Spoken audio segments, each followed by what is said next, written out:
السلام علیکم ناظرین، آج یوم عرفہ ہے۔ شیخ علی بن عبد الرحمن الحذیفی جو ہیں انہوں نے خطبہ حج پڑھا۔ مسجد نبوی کے امام کا یہ خطبہ جو ہے یہ دنیا کی درجنوں مختلف زبانوں کے اندر براڈ کاسٹ کیا گیا۔ ڈیجیٹل کے لیے اس کی تعداد جو 50 دنیا کی زبانوں تک بڑھا دی گئی ہے۔ شیخ علی بن عبد الرحمن جو ہے انہوں نے مشرق وسطیٰ کے موجودہ حالات اور مسلمانوں کی جو حالت زار ہے اس پر جہاں روشنی ڈالی، وہاں انہوں نے اس حالت زار کو بدلنے کے لیے مسلمانوں کے اتحاد پر بھی زور دیا۔ اصل معاملہ یہ ہے کہ وہ اتحاد جس کا خواب ہر مسلمان آپ جانتے ہیں کہ دیکھتا ہے، لیکن یہ خواب جو ہے کبھی شرمندہ تعبیر نہیں ہو سکا۔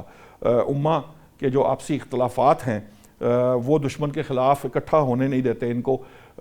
جو حالیہ مشرق وسطیٰ کی جنگ ہے ہم اس میں دیکھ رہے ہیں، ابھی بھی ہمیں اس کے باوجود کہ جو سچویشن ہے مشرق وسطیٰ کی بنی ہوئی ہے، وہاں پر بھی جو عرب ممالک ہیں ان کے اندر بھی ایک ڈیوائیڈ ہمیں نظر آتی ہے۔ اور ایران کے معاملے پہ آپ سب جانتے ہیں کہ کیا سٹانس رہا ہے مشرق وسطیٰ کا، عرب ممالک کا۔ عرب اور عجم کا فرق ایک الگ سے ایک معاملہ ہے۔ جو مسلمان ہیں دنیا کے، اگرچہ ان کے اندر یہ جو مسلم امہ کی شکل دھارنا، اس کی شکل میں ایک جسے کہہ لیجئے یکجان ہو جانا، یہ خواہش بہت شدید تو ہے مسلمانوں کے اندر، لیکن جو ہمارے حکمران ہیں کیا وہ اس بات کا احساس رکھتے ہیں اور کیا وہ اپنے اختلافات بھلا کر وہ اس اتحاد کا مظاہرہ کر سکتے ہیں جو آج کے وقت کی ضرورت ہے؟ ہم دیکھ رہے ہیں کہ جس طرح سے مسلمانوں کو روز کھلایا جاتا ہے، یہ آپ کے سامنے ہے۔ 2 دن قبل آپ کے سامنے یہ بات آ رہی تھی کہ ایران کی ڈیل ہو گئی، ٹرمپ صاحب جو ہے وہ بغلے بجا رہے تھے، اس کے فوراً بعد اگلے ہی روز انہوں نے جو ابراہم ایکارڈ ہے اس کے ساتھ نتھی کرنے کی کوشش کی ہے اس ڈیل کو، اگرچہ کہ یہ بات کسی طور مناسب نہیں۔ اور ایران کے کیس کے اندر تو ہم سب جانتے ہیں انہوں نے لبنان کو جو ہے وہ نہیں چھوڑا، اور کہا گیا کہ یہ جو 1 صفحے کی مفاہمتی یادداشت جس پر بات کی جا رہی ہے اس کے اندر بھی لبنان کو انہوں نے شامل رکھا ہے۔ تو یہ کیسے ممکن ہے کہ وہ امریکہ کی اس بات کو جو ہے وہ تسلیم کریں گے؟ کسی صورت ایران شاید اس بات کو تسلیم نہیں کرے گا، اور پاکستان تو اسرائیل کو بطور ریاست ہی تسلیم نہیں کرتا، کجا کہ وہ کچھ ابراہم ایکارڈ کی بات کی جائے۔ باقی جو عرب ممالک ہیں وہاں کچھ ممالک جو ہیں UAE ہے، بحرین، سوڈان، مراکش، اس طرح کے ممالک نے اگرچہ کہ اسرائیل کو تسلیم کیا، ابراہم ایکارڈ کا حصہ ہیں، لیکن زیادہ تر ممالک، بڑے جو اسلامی ممالک ہیں وہ اب بھی جو ابراہم ایکارڈ کا حصہ نہیں ہیں۔ اور اس ایران جنگ کے بعد جو کچھ ہوا ہے، شاید میرا یہ خیال ہے کہ ان میں یہ احساس بھی جاگ گیا ہے اور انہیں یہ معلوم ہے کہ یہ دوستی جو ہے انہیں کس حد تک نقصان دہ ہو سکتی ہے ان کے لیے، اور کیا کیا نقصانات ان کے اٹھانا پڑ سکتے ہیں۔ میں اس تمام معاملے کے لیے، یہ خاص طور پر مسلمانوں کے اتحاد کی جب ہم بات کرتے ہیں تو اس پر بات کرنے کے لیے ہمیں جوائن کیا ہے ویڈیو لنک پر ڈاکٹر نوید الہی صاحب ہیں، سابق DG جوائنٹ ہیں IB کے۔ ان کے ساتھ ڈاکٹر عرفان فانی ہیں، ماہر ہیں عالمی امور کے۔ اسحاق رانا صاحب سینئر تجزیہ نگار ہیں، آپ سب جانتے ہیں۔ خالد فاروقی صاحب بھی سینئر اینالسٹ ہیں، ہمارے جرنلسٹ دوست ہیں اور بڑی گہری نظر رکھتے ہیں جو کچھ اس وقت دنیا کے اندر ہو رہا ہے۔ میں سب سے پہلے آپ سے ڈاکٹر نوید الہی صاحب آپ کے سامنے یہ سوال رکھنا چاہتا ہوں کہ جس خطبے کی میں بات کر رہا ہوں اور جس اتحاد کی ہم بات کرتے ہیں، ایک خواب ہے جو ہر مسلمان دیکھتا ہے، لیکن جو ہمارے آپسی اختلافات ہیں اسے سائڈ پر رکھ کر، اسے بھلا کر کیا ہم ایک وہ اس امہ کی شکل اختیار کر سکتے ہیں جو ایکچولی ہمارے دین نے ہمیں کہا ہے کہ ہم اس امہ کی شکل میں ہوں؟ جی بہت شکریہ ارشاد صاحب۔ دیکھیں یہ بات تو ٹھیک ہے کہ خطبے میں اور ہمارے مذہب میں اور امہ کو اکٹھے ہونے کی تلقین ہے اور ہمیشہ سے کی جاتی ہے، لیکن اس کے لیے ضرورت یہ ہے کہ آپ کو ایفرٹ کرنی پڑتی ہے۔ صرف امہ کا حصہ بننے سے آپ خود بخود جو ہے وہ آپس میں جڑیں گے نہیں۔ یہ دنیا جو ہے اس وقت آپ دیکھیے کہ بہت پریکٹیکل لیول پہ آپریٹ کرتی ہے۔ آپ کے اکنامک انٹرسٹ جو ہیں، آپ کے اسٹریٹجک انٹرسٹ جو ہیں اور باقی جو آپ کے انٹرسٹ ہیں، ان کو آپ نے دیکھنا پڑتا ہے کہ وہ واچ ہو رہے ہیں، کیونکہ یہاں پہ اسٹیٹ ہوڈ ہے، ہر اسٹیٹ کا اپنا ایک انٹرسٹ ہے اور وہ اس نے اپنے اہداف بنائے ہوئے ہیں۔ جیسے UAE کہتا ہے کہ ہمارا ہدف سب سے پہلے تو ہے اکنامک اسٹیبلٹی یا اکنامک گروتھ، تو کیا باقی اس انٹرسٹ کو واچ کر رہے ہیں؟ تو اس لیے ہر ایک نے اپنے انٹرسٹ رکھے ہوئے ہیں، ان انٹرسٹ کو واچ کرنا پڑے گا پریگمیٹیکلی. لیکن ظاہر ہے کہ ہمیں ایک بہت اچھا برج تو ہمارے پاس موجود ہے امہ کا، اس کو بلڈ کرنے کی ضرورت ہے. اور تمام مسلمان جو ممالک ہیں ان کے پاس ریسورسز ہیں، تمام ایک دوسرے کے انٹرسٹ واچ کر سکتے ہیں اور باقی دنیا سے بہتر طریقے سے کر سکتے ہیں. ضرورت اس بات کی تھی کہ اس طرح کا کوئی واقعہ ہو بڑا جس نے سارے امہ کو جھنجھوڑا ہو، اور ان کے اندر یہ بات پیدا ہو جائے کہ یہ جو باقی جگہ پہ ہم معاہدے کر رہے ہیں یا اور طرف دیکھ رہے ہیں اپنی سیکیورٹی اور اسٹیبلٹی کے لیے، یہ ہمیں اندر سے ہی مل جائے گی. تو اگر کوئی جو ویژنری لیڈرز ہیں یہ آپس میں بیٹھ کے طے کر لیں تو میں سمجھتا ہوں کہ یہ کوئی مشکل کام نہیں، بلکہ بہت ڈویبل اور پریگمیٹک اپروچ ہو سکتی ہے. کہ امہ کو آلریڈی ایک ہمارے پاس پلیٹ فارم موجود ہے اپنے مذہب کا، اور اس کے اوپر آپ نے اپنے انٹرسٹ واچ کرنے ہیں پریگمیٹیکلی، جس کے لیے ریسورسز موجود ہیں. اور اب حالات بھی ایسے پیدا ہو گئے ہیں کہ ان کو قریب آنا پڑے گا تاکہ سب مل کے ایک جو اسٹرینتھ کا مظاہرہ کریں بجائے اس کے بکھرے رہیں. تو میرا خیال ہے کہ یہ تو ضرورت ہے ان لیڈران کے اوپر اس وقت بہت یہ اہم جو ہے اونس آن دیئر شولڈرز کہ وہ یہ کام کریں.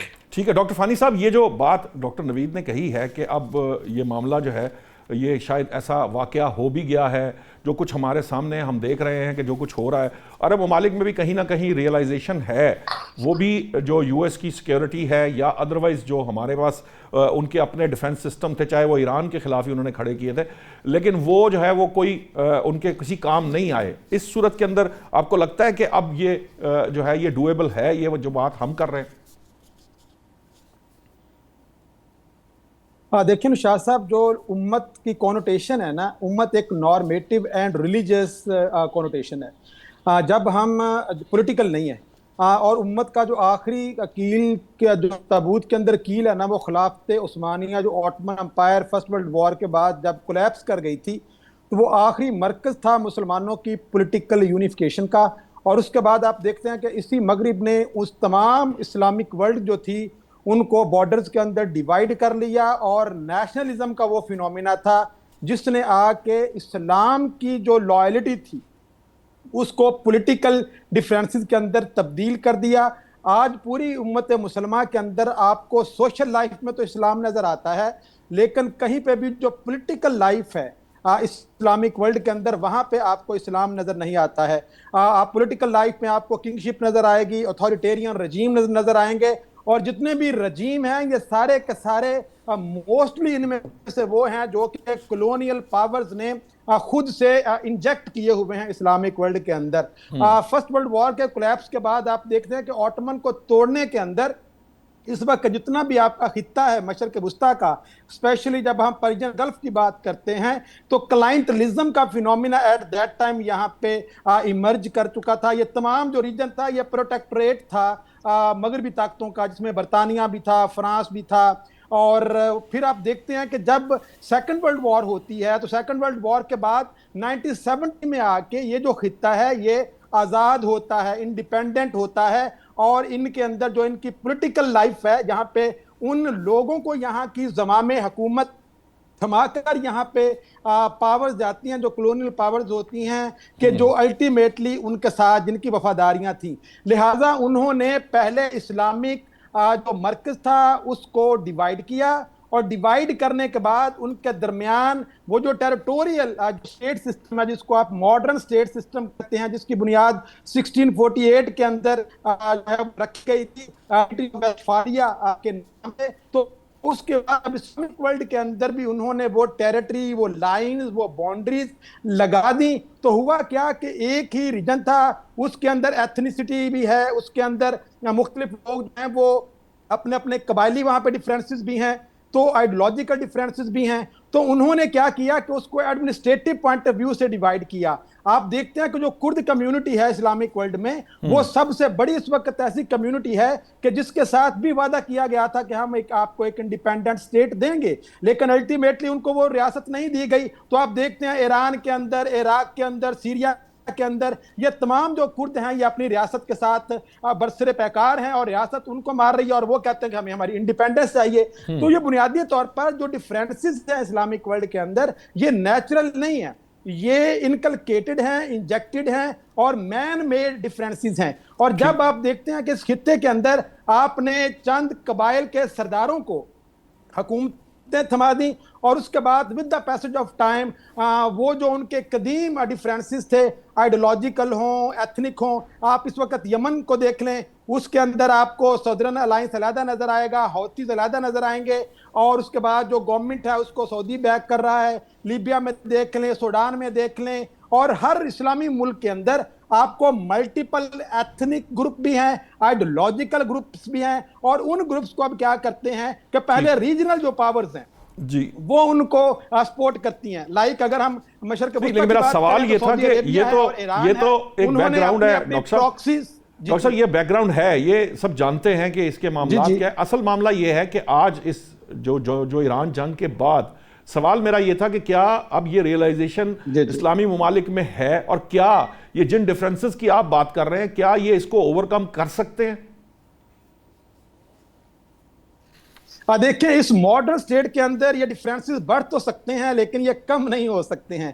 آنے والا ہر گزرتا ہوا دن, آنے والے 1 صدی ہو, 50 سال ہوں, آپ یہ دیکھیں کہ اب ممالک کے اندر سے نئے ممالک جب نکلیں گے تو مزید اختلافات بڑھتے ہوتے ہیں. تو اس تناظر میں کہ بے شک یہ ایران کا واقعہ ہو, بے شک پیلسٹائن کا واقعہ, تو آپ دیکھ لیں نا کہ 1945 سے لے کے جب سیکنڈ ورلڈ وار کا اینڈ ہوتا ہے اس کے بعد ایک نیا سسٹم جو ہے اس کو ایمرج کیا گیا, اور اس کے اندر ایک عرب کے اندر ایک ایسا مسئلہ چھوڑ دیا جس نے اب اس کو عرب کانفلکٹ کہا جائے یا اسلامی کانفلکٹ کہا جائے, تو عربوں نے تو اس کو تسلیم کر لیا.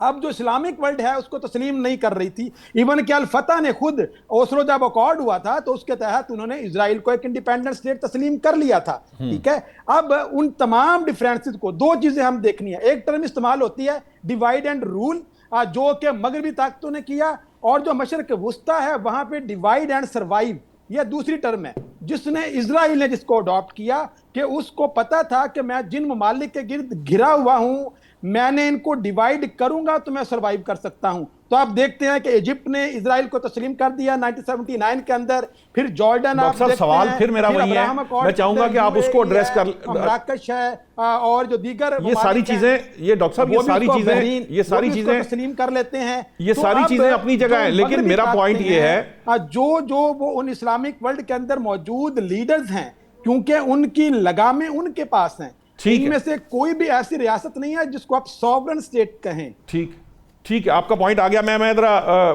خالد فاروقی صاحب, یہ بڑا امپورٹنٹ پہلو ہے اس بات کا کہ جو سسٹم, جی میں 1 منٹ, میں ذرا خالد فاروقی صاحب سے بات کر کے پھر آپ کے پاس واپس آتا ہوں. خالد صاحب, یہ جو جس سیکنڈ ورلڈ وار کے بعد کے نظام کی بات کی جا رہی تھی اب وہ ہمیں کلیپس ہوتا ہوا بھی نظر آ رہا ہے, اور ایسی بات نہیں ہے. یو این او کا کردار ہم سب کے سامنے ہے, ویٹو کے رول نے کیا کردار, ویٹو جنگ روکنے کے لیے استعمال ہوتا تھا, اب جنگ کرنے کے لیے استعمال ہوا پہلی بار فلسطین کے معاملے پہ. تو وہ سسٹم کلیپس کر رہا ہے. جن لوگوں کی انویسٹمنٹس امریکہ میں تھیں ٹیکنالوجی کے لیے یا ایڈوانسمنٹ کے لیے, اب ان کی ٹیکنالوجی بھی جو ہے وہ کمپیٹ ہو رہی ہے. تو ایک نئے ایونیوز چین کی صورت میں یا نئی ٹیکنالوجیکل ایونیوز کھل رہے ہیں. ہمیں جو امریکہ کا جو ٹرمپ کا دورہ چین ہے اس سے بہت سی چیزیں واضح بھی ہوتی ہیں. تو اس سچویشن کے اندر آپ کو لگتا ہے کہ کیا یہ جو تبدیلی ہے جس کی ہم بات کر رہے ہیں, اور کوئی مسلم امہ کی شکل میں جانا چاہے, انٹرسٹ کچھ بھی ہو, جس طرح ڈاکٹر صاحب نے کہا ہے کہ یہ ایک مل جائیں تو یہ سارے چیزیں اوورکم کر سکتے ہیں, آپ کو لگتا ہے کہ یہ کر پائیں گے؟ دیکھیے نشاط صاحب, جس سیکنڈ ورلڈ وار کی بات کر رہے ہیں ڈاکٹر صاحب, بالکل صحیح بات ہے کہ سیکنڈ ورلڈ وار کے بعد اصل میں میدان جنگ ایشیا بنا ہے, اور دنیا بھر کے مسلمان ممالک زیادہ تر جن کی جو اکثریت ہے, یہ بہت بڑی اکثریت جو ہے ایشیا میں اور افریقہ میں ہے. یہاں وسائل ہیں, وسائل کی لوٹ مار کا سلسلہ ویسٹ نے شروع کیا. ورلڈ وار کے بعد جو وسائل کی تقسیم تھی کہ تیل کے ذخائر کا کون سا ملک ہے, اس پر امریکہ کا ہولڈ ہوگا, کس پر فرانس کا, کس پر برطانیہ کا, اس طرح انہوں نے وسائل کی تقسیم کا یہ منصوبہ بنایا. اسی طرح انہوں نے ممالک بنائے. سیکنڈ ورلڈ وار کے بعد یہ سارے ملک بنے ہوئے ہیں, اور اکثریت جو ہے ان کی, اور جو ممالک بنے وہاں پہ حکمران بھی انہی کے بنائے ہوئے آ گئے. آج اسلامی دنیا کی سب سے بڑی بدقسمتی یہ ہے کہ یہاں اکثریتی ممالک وہ ہیں جہاں غیر منتخب حکومتیں ہیں.